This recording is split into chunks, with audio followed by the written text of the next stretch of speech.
Pas mal. À peu près tout le monde. Je ne citerai pas les noms de ceux qui ne l'ont pas dit, mais bon, est-ce que vous en avez normalement tous senti ce petit moment de désespoir quand le serveur, une fois les plats commandés, vous a apporté la carte des vins? Et oui, le magnifique moment de honte avec ses amis, où on se dit « mince, je ne sais pas quel vin choisir ». Eh bien, Ce moment-là n'arrivera plus jamais après ce pitch. Mais en attendant, rassurez-vous, vous n'êtes pas tout seul.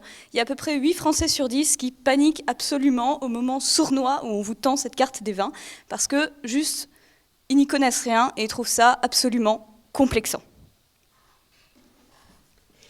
oui, et puis il faut ajouter surtout qu'il y a le vin, il y a une première chose qui est que le vin est une sorte de vin expert, quelque chose qui se marie à la gastronomie. Le vin, c'est aussi un passeport professionnel. C'est-à-dire que quand vous êtes jeune pro, que vous rentrez dans une entreprise, si vous n'êtes pas fan de golf, ni de yachting, ni de chasse au renard, pour parler avec votre N+2, des fois c'est un peu compliqué. Et puis surtout, le vin, c'est avant tout des rencontres, c'est une convivialité, c'est se retrouver autour d'un verre. Je ne vais pas en évoquer plus, vous devez bien me comprendre. Voilà, donc le vin, c'est sympa, mais c'est aussi nécessaire, c'est quelque chose vers quoi vous êtes attiré, et cependant, vous n'osez pas. Donc nous, on propose une solution aux 23-30 ans, on espère que vous êtes concernés, plutôt jeunes professionnels ou juste sortis d'école qui sont sympas, assez drôles, on espère que vous êtes toujours concernés, qui s'intéressent donc au vin et à la gastronomie et qui souhaitent en apprendre plus d'une façon ludique. Voilà, oui, parce que d'un autre côté, il y a beaucoup d'autres choses qui vous proposent de vous ouvrir au monde du vin. On regarde par exemple les cours œnologiques, dont vous avez sans doute offert un exemplaire à votre papa ou votre maman. Et ils ont quand même un léger défaut, surtout pour vous, c'est qu'ils sont en règle générale pour un public assez vieux. Je ne m'étendrai pas sur le sujet. Et surtout, ça va être quelque chose qui peut être assez rébarbatif et surtout pas forcément axé pour un public qui n'y connaît pas grand-chose. Après, vous avez aussi tout simplement les restaurants. Effectivement, les restaurants, c'est un premier contact avec le vin, mais le défaut du restaurant, c'est que vous n'avez pas ni de cours ni d'expérience par hasard. On vous laisse un peu dans la nature et puis à vous de vous débrouiller. Et enfin, vous avez bien sûr les clubs œnologiques des écoles et plus tard des alumni. Mais encore une fois, c'est assez, en règle générale, assez irrégulier. Je parle d'expérience parce que soit ça ne se fait pas assez souvent, soit le niveau fait tendance de scie au fur et à mesure. Et en règle générale, on n'a pas vraiment ce qu'on attendait. Donc le Cercle Mets et Vins, le projet que nous portons, va vous permettre d'associer à la fois la pertinence des cours d'énologie, la qualité gastronomique du restaurant, le côté convivial d'un bar et l'aspect réseau et rencontres régulières d'un club alumni. Donc le Cercle Mets et Vins, c'est une solution qui vous permet de progresser ou de découvrir de grands vins, je dis bien de grands vins, associés à des menus qui ont été conçus spécifiquement pour eux, le tout dans l'ambiance conviviale de notre local privé, tout en créant une communauté de gens intéressés par ces problématiques et que vous allez rencontrer souvent. Donc concrètement, comment ça se passe ? Voilà, donc c'est tout simplement une réunion entre 15-25 personnes dans un établissement privé et qui se fait surtout sur des thèmes spécifiques qui sont choisis pour la soirée, qui vous permettent de vous centrer un petit peu et de découvrir cette marche. Donc une fois que le thème a été sélectionné, nous créons une liste de dégustation. Nous partons nous-mêmes dans les domaines, chercher les vins, les choisir, les goûter. Ensuite, on crée avec des chefs le menu qui s'adapte. Donc j'insiste bien sur le fait qu'on adapte le menu au vin et non pas l'inverse, ce qu'on fait souvent. Et donc nous allons avoir le plaisir de vous recevoir. On vous connaît tous, on va prendre un café avec chacun de nos clients et on le fait vraiment. On va donc vous permettre de rencontrer des gens intéressants qui vont vous intéresser, avec qui vous avez des problématiques communes. On va vous asseoir, vous servir un dîner en 3 plats, quelquefois 4, mais en général 3, avec 2 vins sur chaque plat pour vous permettre de les comparer 2 à 2, de bien comprendre de quoi on parle, leurs spécificités, et également de pouvoir découvrir de façon ludique sympa en vous exprimant sur le vin, et il n'y a pas un vieil œnologue qui vous parle des arômes de queue de cerise grillée. C'est pas tout ce qu'on fait, on prolonge aussi l'expérience du dîner. Oui, c'est ça. C'est en plus de ça, prolonger l'expérience en réussissant en accédant aux différents vins qu'on a réussi à vous dégoter sur des ventes privées, mais aussi certains événements spécifiques, notamment avec des partenariats qu'on a avec Deutz ou Bollinger, donc des grands maisons. Voilà, donc pour venir rencontrer plein de gens chez nous et ensuite partir avec nous en Champagne visiter les caves Deutz, ça se passe par cooptation. Donc on suppose que c'est des qualités transitives, qu'un membre sympa et rigolo va nous amener d'autres amis sympas et rigolos et intéressés par le sujet. Amis à qui on va donc faire payer un abonnement, donc qui est à 100 € annuel.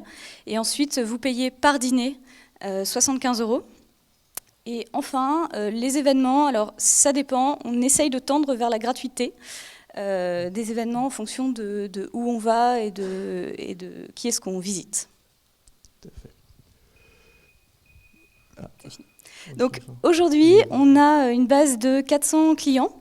On organise 2 dîners par semaine à peu près. Pour le moment, on travaille avec des restaurateurs. On espère avoir notre propre traiteur. Et les défis pour demain, c'est donc augmenter notre base client. On espère que vous serez intéressés. N'hésitez pas à venir nous en parler. On voudrait donc augmenter la fréquence de nos dîners, ce qui veut dire être 3 ou 4. Donc si vous vous sentez de venir dans l'aventure avec nous, venez nous parler. On sera ravis d'en discuter. Voilà, le cercle Mézévin. Merci beaucoup. Si vous avez des questions.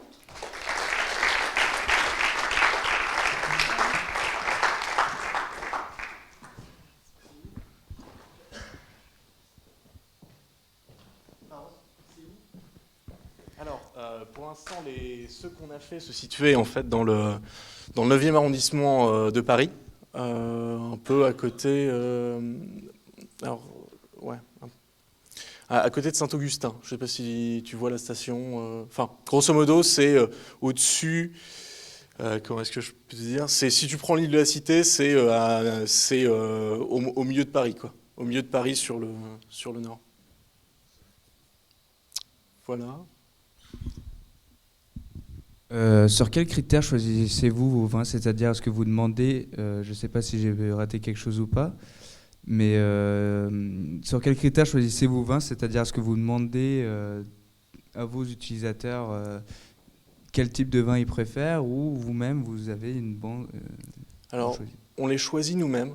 C'est-à-dire qu'on fait un certain nombre de séjours au départ par passion, et puis ça s'est étendu par travail, mais sur un certain nombre de régions viticoles, parce qu'on a des racines là-bas. Et au-delà de ça, parce qu'on aime bien le vin en général, et ça s'est développé en 10 ans, on s'est fait un petit carnet avec les vins qu'on connaissait, dont on connaissait les producteurs, dont on connaissait l'histoire, et qu'on voyait bien faire découvrir aux gens, en fait.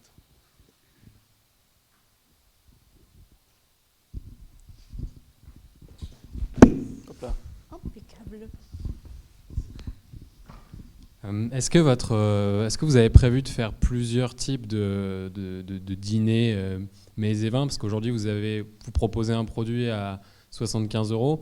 Est-ce que, par exemple, vous voulez aussi faire, je sais pas, une autre gamme à, je sais pas, par exemple, 25-30 €, où ça pourrait être plus, par exemple, des afterwork, où là, il y aurait plus de juste dégustation de vin? Vous allez rester sur un produit, je dirais, assez haut de gamme? Alors, on a très envie de faire une verticale de Château Yquem à 500 balles par personne. Non, en fait, ce qu'on a envie de faire, c'est de rester à peu près sur un prix fixe par événement et de faire goûter vraiment des grands vins, les vins que normalement vous n'osez pas commander parce que vous vous dites que vous n'allez peut-être pas avoir le niveau pour les apprécier. Donc en fait, les bouteilles qu'on ouvre sont autour de 40-45 € la bouteille dans des dîners. Le premier test qu'on a fait, oui, on l'a fait avec des toutes petites pépites, donc des bouteilles qui étaient autour de la vingtaine d'euros, qui étaient assez sympas, voilà. Mais ça, c'est les bouteilles que vont vous proposer votre caviste. Si vous avez un bon caviste, que vous êtes un peu pote avec eux, c'est pas ça que nous on a envie de faire. On a envie de vous donner vraiment une bonne connaissance du vin, d'augmenter vraiment le niveau d'expertise que vous avez. Et ça se fait en se confrontant vraiment au paradigme, quoi. Donc pour le moment, non, c'est pas dans les cartons. Bon, bonsoir, mon nom est Sylvain Dorschner, je suis un créateur d'entreprise sur le plateau de Saclay et j'ai apprécié votre pitch, mais j'ai quand même eu 2 remarques.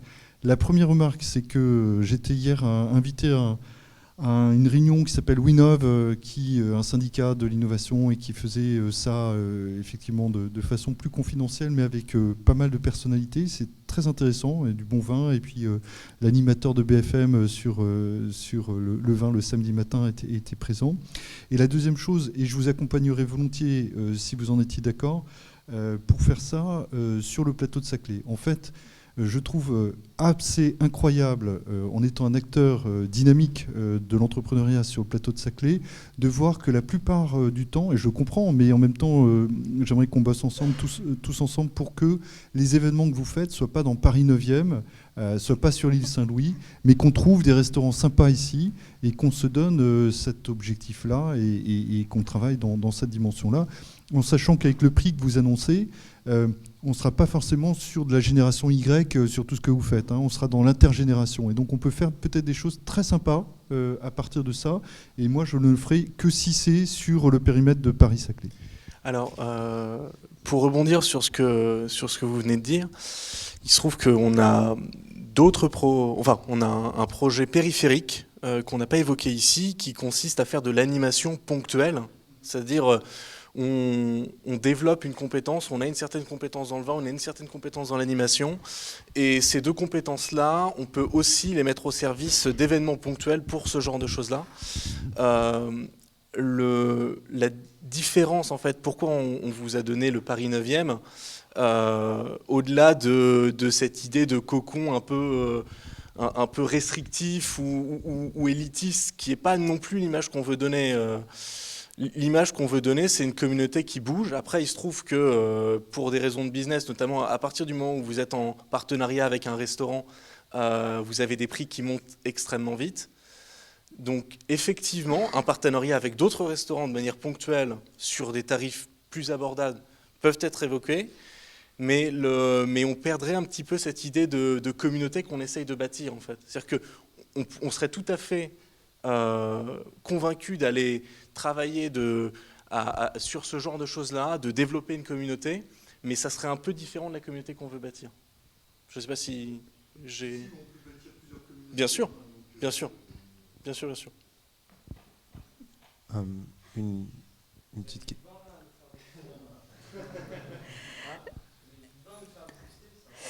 Alors, on n'en a pas parlé avec les organisateurs, c'est vrai qu'on aurait pu ramener des trucs, mais on sera ravis de vous inviter au prochain dîner Mets et Vins. Pour le moment, donc, comme on l'a dit, ça marche par cooptation, mais pour le moment, si vous voulez venir, vous venez nous voir, vous nous envoyez un petit email, et on sera ravis de vous faire monter à bord pour la prochaine déguste à Paris. Je suis désolée. Excusez-moi. Juste, du coup, le public visé pour l'instant est uniquement... Le jeune cadre ou la personne, disons, dans une situation financière plus avantageuse que celle de l'étudiant. Je pense qu'on... Pour le moment, on a 40% d'entrepreneurs dans la dèche, mais oui. Parce que les entrepreneurs dans la dèche cherchent à réseauter autour du vin. Mais, exactement. Et c'est justement ce qu'on vend aussi, oui. le fait de pouvoir Oui, réseauter absolument. autour du vin. Mais du coup, pour rebondir sur votre remarque, juste... Il n'y a pas beaucoup de restaurants, je pense que vous l'avez constaté, autour de Paris-Saclay. Il n'y a pas beaucoup de qualité en termes de restauration. Il n'y a pas beaucoup de bars à vin. Mais du coup, ce qui manque, en fait, je pense que tout le monde est d'accord sur le fait que Paris-Saclay, pour l'instant, est un immense chantier sans quelconque petit business qui permette véritablement au développement d'un cercle Mets et Vins. Je ne sais pas ce que vous en pensez. Je viens répondre parce que c'est un point très important. Vraiment, si je peux avoir le micro, ce serait bien, parce que comme ça...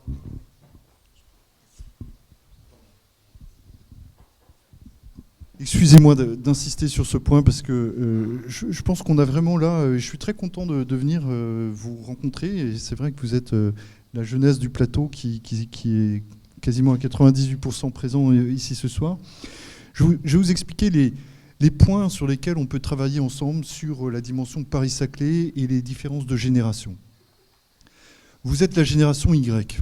Bon, donc vous êtes né dans le digital et aujourd'hui, François Hollande et le code politique dit on fait des contrats de génération, c'est les personnes seniors qui vont accompagner les personnes juniors. Moi, j'inverse la proposition totalement. C'est les personnes juniors qui sont dans la digital économie qui vont accompagner les seniors à comprendre ce monde qui change radicalement sous leurs yeux et que, en réalité, ce que je propose, c'est un contrat de génération inversé autour du vin. Et on pourrait se retrouver tout à fait à faire travailler les générations qui sont ici, qui pour la plupart, les cadres ont été formés dans les mêmes écoles que vous, mais quand même, ils ont un peu de mal à comprendre. C'est pas que l'informatique leur pose problème, ils savent coder à peu près, et peut-être pas en Python, mais ils savent coder.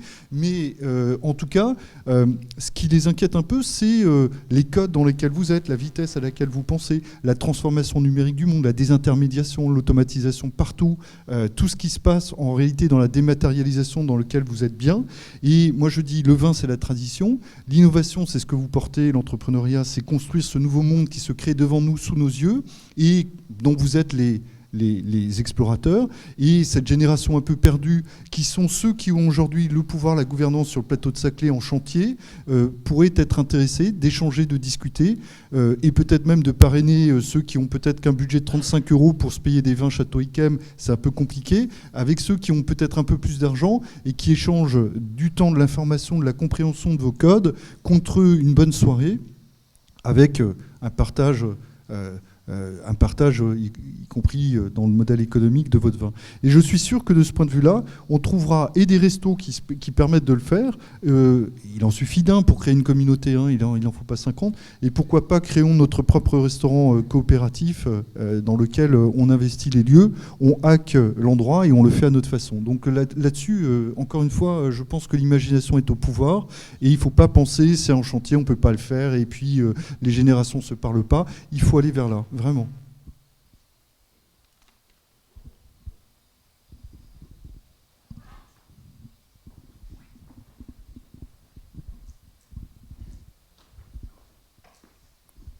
Oui, bonsoir, Cécile Maquet. Donc également, à la suite de Sylvain Dorschner et de vous-même, je voudrais saluer votre présentation. Et effectivement, il y a quelque chose à travailler autour des générations. De façon très très concrète, effectivement, sur la frange sud, on manque encore de toutes les aménités utiles à la vie. En revanche, on va dire sur l'autre plateau, notamment Courtabœuf, il y a quelques petites pépites où on pourrait tenter une expérience, si vous en étiez d'accord, pour voilà, l'autre club. Avec plaisir. Et volontiers de vous mettre en contact avec ces gens-là qui sont des restaurateurs, voilà, de très bons positionnements, et puis quelques détecteurs de grands crus éventuellement, mais ça c'est votre métier, mais volontiers de vous aider dans ce sens. Merci beaucoup.